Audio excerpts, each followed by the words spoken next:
Hujak tama manmani bisingti ha ari murungnai binondiate pulis naima thangrok rutugimia hor thanayo sabrumni girigalani Srinagar Sibari amchaini sairani bumigni nogo 6 kg sidi gran kaini bakso waris cigarette kaini charger kaibri waki te khungsa pulsar motor cycle manka hinai saka Srinagar outpost ni osi sujidrai kholawa angkhormawo ha ari murugnai binondia rokni tangyak chukyapi singno kare pulis naima thangrok bo tongo pulis naima thangrok saka nokni bubagra juk sairani bumik nogo tongya hinoi busajuk ni busala debojit chenogo tongo phia debojit tabu kharja Shipra এই শিপ্রা এই মাছির লই আয় ওইদিকে যথেষ্ট আলাদা এই সারবো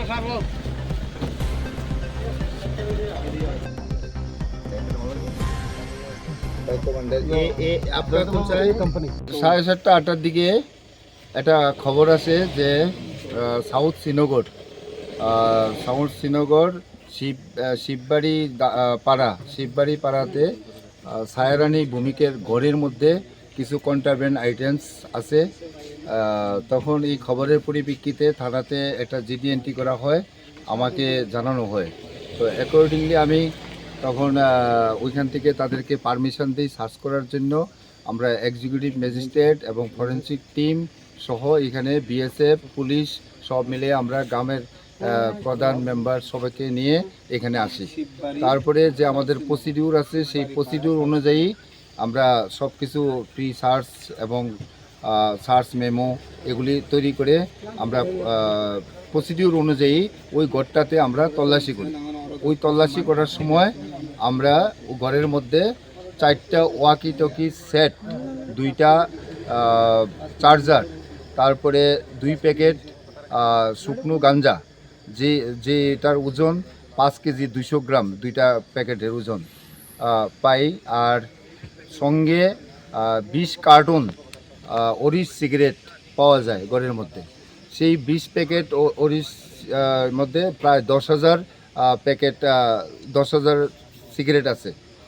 আর সঙ্গে যখন যারা বিএসএফ এবং আমাদের যে জয়েন্ট পেট্রোলিং পার্টি যখন আইতে আসলো, ওই বাড়িতে একটা বাইক নিয়ে আসলে একটা ছেলে যাওয়ার চেষ্টা করছিল, বিএসএফ এবং পুলিশ দেখে সে পালিয়ে গেছে। আমরা সঙ্গে ওই বাইকটাকেও সিজ করি, এই একটা পালসার বাইক। এখন আমরা একটা স্পেসিফিক কেস নেব। এখানে আমাদের এক্সিকিউটিভ ম্যাজিস্ট্রেটও বর্তমান আছে, যে প্রসিডিউর আছে আমরা এটা করেছি। আমরা একটা স্পেসিফিক কেস নেব। তো সায়রানি ভৌমিককে আমরা জিজ্ঞাসাবাদ করেছি। সায়রানি ভৌমিক এই বাড়িতে থাকেন না, কিন্তু ওনার এক নাতি কি জানি দেবজিৎ, মেয়ের ঘরে নাতি দেবজিৎ দে এই ঘরে থাকেন। উনি আমাদের কাছে স্বীকারোক্তি দিয়েছেন।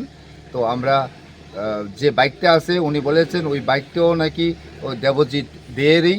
তো আমরা ওই তার তল্লাশি করছি। আমরা একটা স্পেসিফিক কেস নিয়ে আমরা এই ঘটনার তদন্ত শুরু করেছি।